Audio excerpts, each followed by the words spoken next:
In 91 years of service, I had closed 406 convergences, and not one of them had ever required me to be brave. That was the whole point of the doctrine. Bravery is what small fleets need. The Coriad Compact did not field small fleets.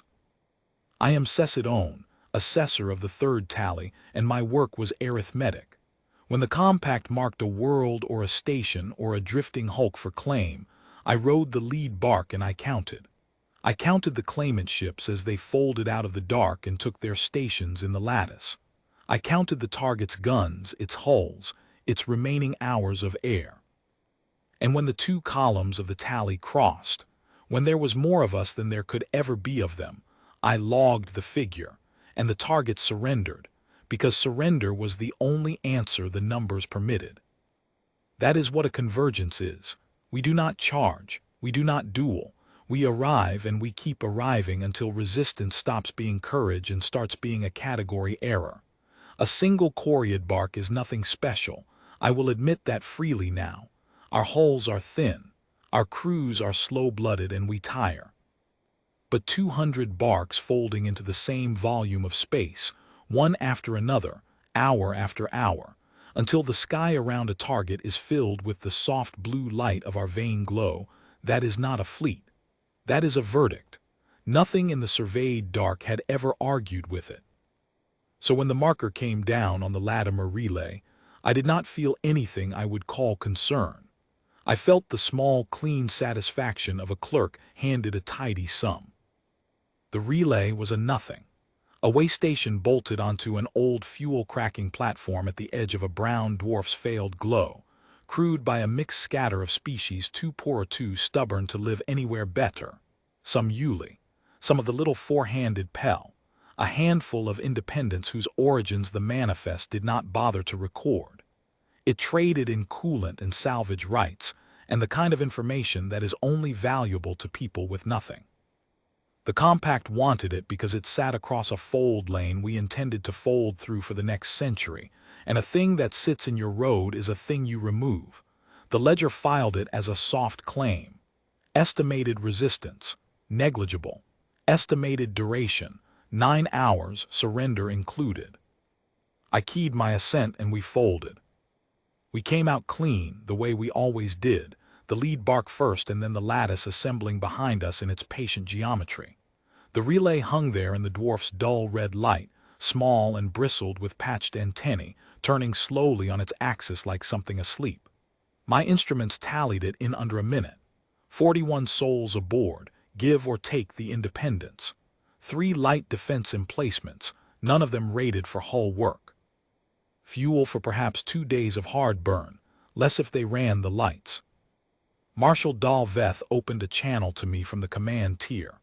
The marshal was old even by our reckoning, his skin gone nearly clear with age, the slow pulse of his veins visible like blue thread under glass. He had run more convergences than I had assessed. He did not enjoy them and he did not dislike them. They were weather to him. "Assessor," he said, "your figure." "Closed before we open the demand," I told him. "They have no answer. Recommend the standard tender, surrender, salvage, rights honored, crew transit to the nearest neutral port. They take it within the hour." "They always do," he said, and there was no pride in it, only the flatness of a thing too often true to be interesting. "Send it." We sent it. The lattice continued to assemble behind us, bark after bark folding in, not because we needed them. The figure was already closed, but because the doctrine is the doctrine, and the sight of the sky filling with our light is itself part of the demand. By the time the relay's reply came back, there were over 160 of us, and the dwarf's red was washed half to violet with our glow. The reply was not a surrender, it was a distress form. I want to be precise about this, because it is where the whole thing turned and I did not see it turn. The relay did not beg us. It did not transmit to us at all. It cast the universal distress form, the old, ugly, omnidirectional shape that every spacefaring people in the surveyed dark has agreed to recognize, the one that carries no flag and asks no permission, that simply says here is our position, here is our hour, and we are out of better options. They threw it into the open dark in every direction at once, the way a drowning thing throws its weight at the surface, and then they went quiet. I logged it and dismissed it. I remember the exact texture of my own contempt. A distress form, I thought, is a prayer, and prayers do not change tallies. There was no one to answer it. The nearest compact assets were us. The nearest neutral port was 11 days fold away. The fold lanes around Latimer were empty. We had checked, because a convergence checks everything. The relay was casting its hour and its position into a void that contained nothing but its own conquerors. I noted in the ledger, target acknowledges hopeless position, transmits distress as final gesture, surrender imminent. I was wrong about exactly one word in that sentence, and it was the word nothing. The first human ship folded in 11 minutes later, and it folded badly. I mean that as the technical observation it was. A clean fold puts a ship into a chosen volume at a chosen velocity, gentle, deliberate, the way we had all arrived. This ship did not do that. It tore a hole in the dark much too close to the relay, came through still carrying a burn it had not bled off, and corrected with a savage hard yaw that should have killed everyone aboard it.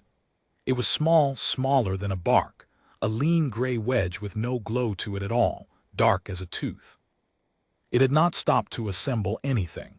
It had not waited for a lattice. It had heard a distress form cast into empty space, and it had folded toward the position so fast and so carelessly that it arrived bleeding speed. My first tally of it was almost dismissive. One hull, mass negligible against the lattice. Armament, I ran the scan twice, armament absurd for the tonnage, but still one hull. The figure did not move. 160 against 1 is the same closed verdict as 160 against none. Then the small gray ship spoke, and it did not speak to us either. It spoke to the relay. An open hail, unencrypted, plain, so we all heard it, and I have kept the words because I have listened to them perhaps 1,000 times since. Latimer relay, this is the cutter Harrow. We have your form, we're 40 minutes ahead of the rest, hold what you've got. A pause, then flatter, almost bored, you're not alone now. Marshal Dal Veth came onto my channel. For the first time in the 406 convergences I had assessed with him. I heard him ask a question, whose answer he did not already have. Who are they to the relay? He said.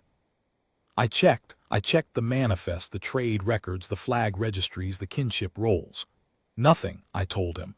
There is no relationship, Marshal. The relay does not crew them, they are not contracted to it, they share no flag, the cutter is not even of a species aboard the station. I read the registry tag again to be sure. They are human, reckoning class. The ledger has them filed as unclaimable, no contact protocol, avoid. Then why are they here? Because the relay cast the form, I said, and even as I said it I heard how thin it was. It is, Marshal, it is only the distress form, the open one. Anyone may answer it. No one ever does. This one did, he said. I opened the human file then, the one the compact keeps and almost never reads, because reckoning class worlds are not for claiming, and so their contents are not for studying. It is a thin file. We had surveyed Earth twice from distance, found a world that should not produce a spacefaring civilization at all, a world of crushing weather and constant predation, and a biosphere that kills its own to keep its own sharp, and we had filed it under the oldest and most honest designation the ledger has. Not a class of value, a class of warning. Reckoning class, a world that forges by killing. Do not converge, do not contest, there is no claim worth the entry.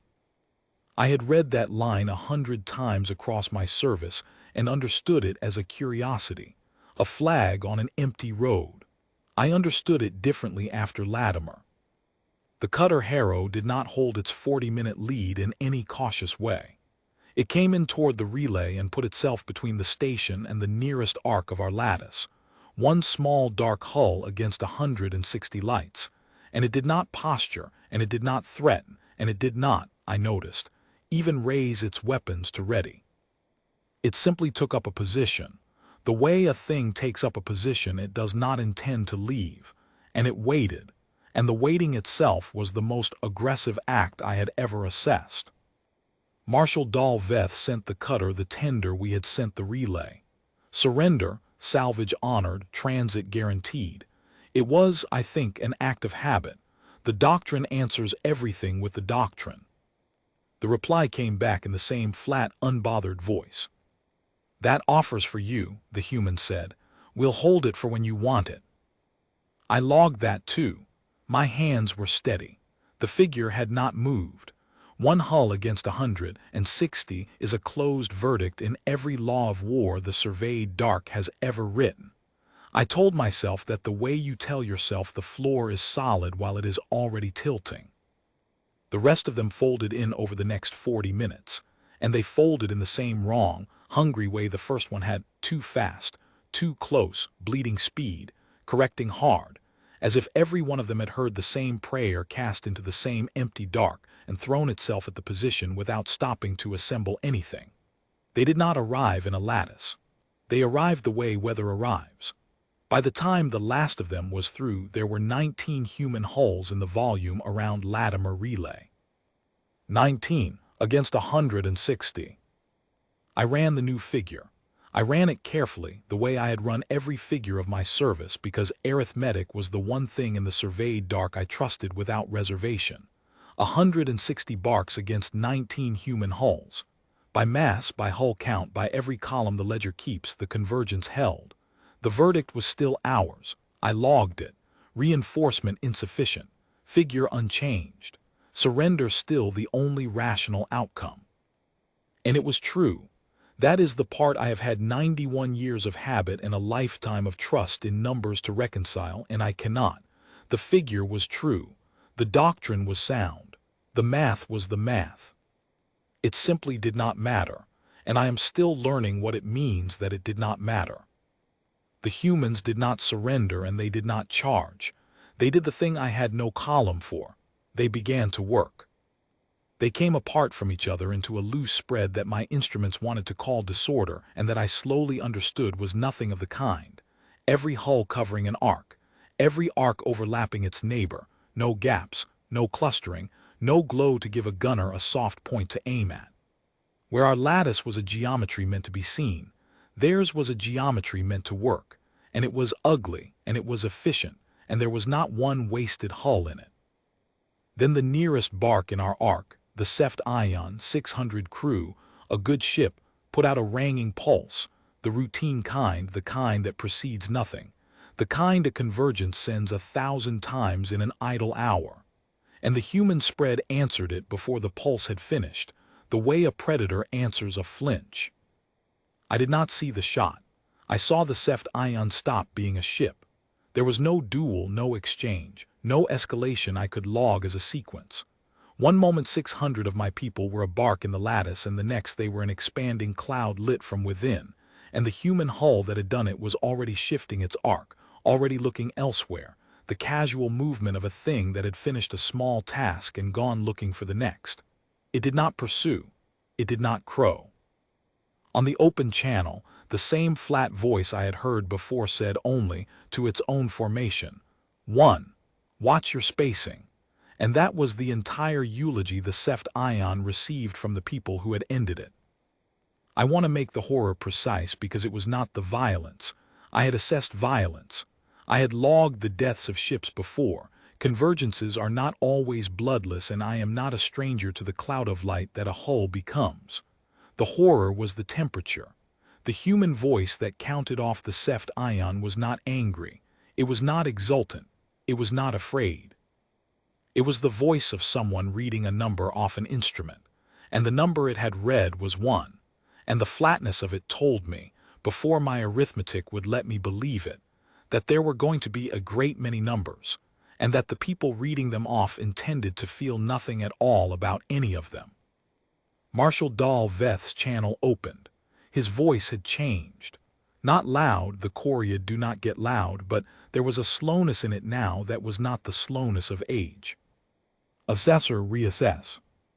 The figure holds, Marshal, I said. My instruments insisted on it. 159 to 19. The tally is still. I did not ask you for the tally, he said. I asked you to reassess. A pause, the long blue pulse of his veins visible in the corner of my display. The tally is a count of ships. I need a count of the thing we are actually inside of. Give me that. I had never been asked for that in my life. There is no column in the ledger for the thing you are actually inside of. But I tried. I turned my instruments not on hull counts but on behavior, on the spread and the timing and the temperature of that flat voice. And I built, for the first time in 91 years, a figure I had no training to build. And the figure I built was this. It did not matter how many barks we folded in. It would never matter. We could fold in another 160 and another after that, and we would only be handing them a longer column of numbers to read off in that bored flat voice. 1, 2, watch your spacing 3. The doctrine assumed that at some ratio, the other side stops believing resistance is rational and surrenders. The humans had not arrived believing resistance was rational. They had not done the arithmetic at all. They had heard a prayer cast into empty dark by people they had never met and owed nothing to, and they had come. And now that they were here, the only question they were working was the small procedural one of how to take the lattice apart without losing more of their own than they had to. The ratio was not a deterrent to them. It was a workload. Marshall, I said, and I heard my own voice do something it had never done on a command channel. The figure does not close. It cannot close. Surrender is not. They did not come here to be made to surrender or to make us surrender. They came to answer a form. They will finish the work and they will leave. The only number that ends this is the number where there is nothing left in our arc for them to read off. Dalveth was quiet for a long moment.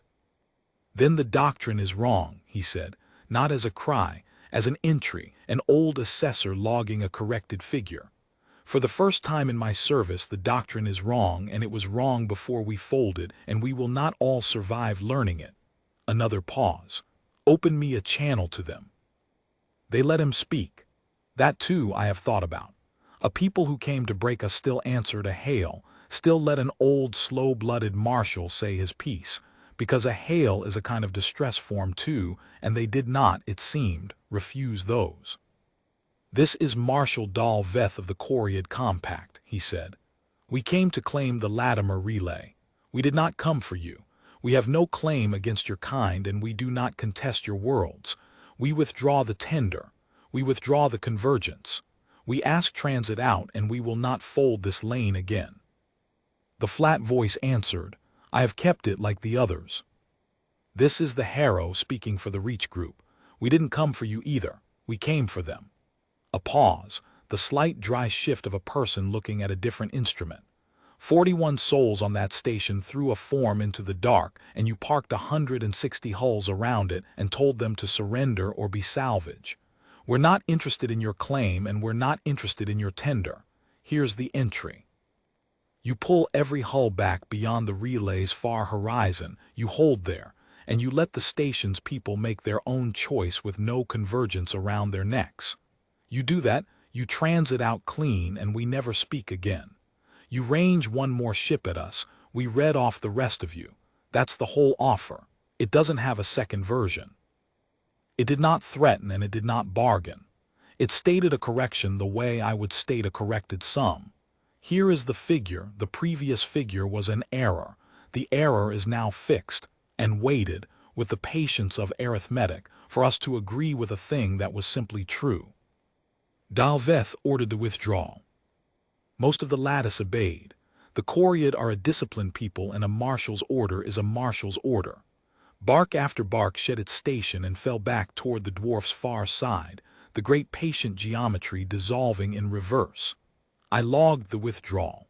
My hands had finally begun to shake, somewhere in there, and I logged it anyway, because logging is what I am. But the lattice was 159 ships, and 159 ships contain at least one captain who has never lost and cannot make his crew believe in a verdict he refuses to read. The bark Hesod Vane did not fall back.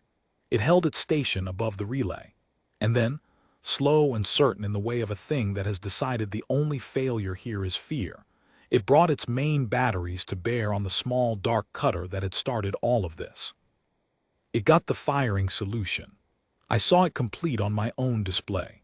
For one breath the HFY vein had the Harrow cold, 100 times its mass bark with a closed solution on a single human cutter, and every law of the tally I had served my whole life said that in that breath the figure favored us. The breath did not finish. I will not pretend I understood the sequence then. I have reconstructed it since from the logs, slowed down 1,000-fold, because at speed it was simply that the HFY vein was a ship and then was a cloud. The cutter did not flinch. 3 of the human hulls, not all 19, just 3, the 3 whose arcs already overlapped that volume, no wasted motion, no grand maneuver, fired in a sequence so tight my instruments logged it as a single event. And the HFY vein's solution and the HFY vein and the HFY vein's 800 crew became light, and the flat voice on the open channel said, 2. Anyone else feeling brave, do it now, we're on a schedule. And there was nothing in it. Nothing at all. Not even the small satisfaction I had felt closing a tidy sum. It was a person clearing a line item. No one else felt brave. We held beyond the relay's far horizon for 9 hours, which was, I noted with a kind of vertigo, exactly the duration the ledger had estimated for the convergence.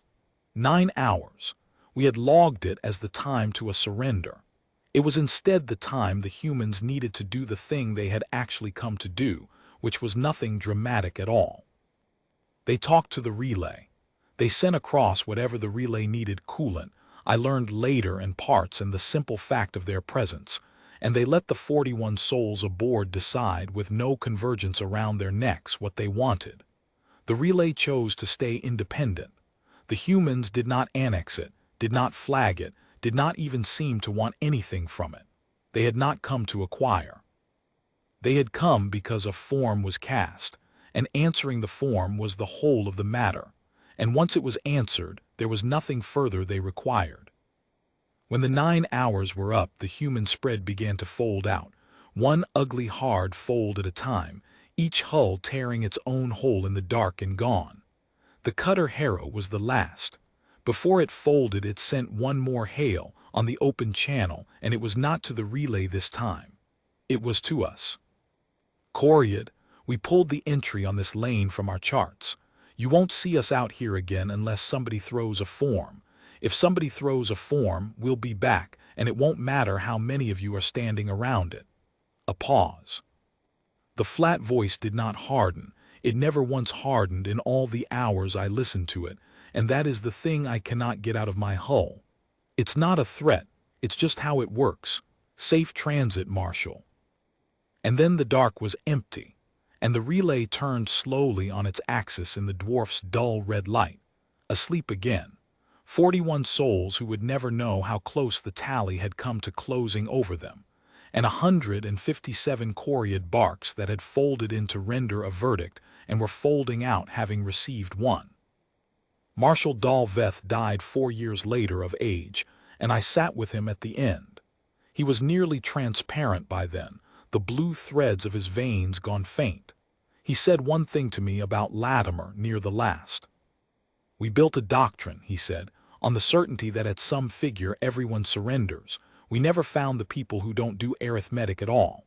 His veins pulsed slow. They aren't stronger than us, Cecit. That's the part the ledger will never hold. 160 to 19, and they were not stronger. They simply did not consult the number. Somebody somewhere was out of better options, and that was the entire calculation, and there is no figure you can put against that. None. I looked for 90 years. I have closed no convergences since Latimer. I requested reassignment to the ledger itself, to the keeping of the records, and they gave it to me, perhaps because an assessor who has watched his own arithmetic fail is no longer useful at the front of a lattice. And in the keeping of the records, I have done the one thing left to me that is honest. I found the entry for the Latimer relay, where it sat in the soft claims, filed in my own hand. Target acknowledges hopeless position, surrender imminent. And beneath it, where the ledger keeps the close out of every convergence, where for 406 entries before it I had written the figure and the verdict and the salvage. I wrote the only true closeout I have ever written. I wrote claim withdrawn. There was no hopeless position. We had simply not yet been told who was already on their way. And I left the rest of the line blank. The way you leave a thing blank when the people who could fill it are not the kind who keep a tally, and would not understand why you wanted one, and would only tell you, flat and unbothered and already turning toward the next form cast into the dark, that they had not done anything that needed writing down.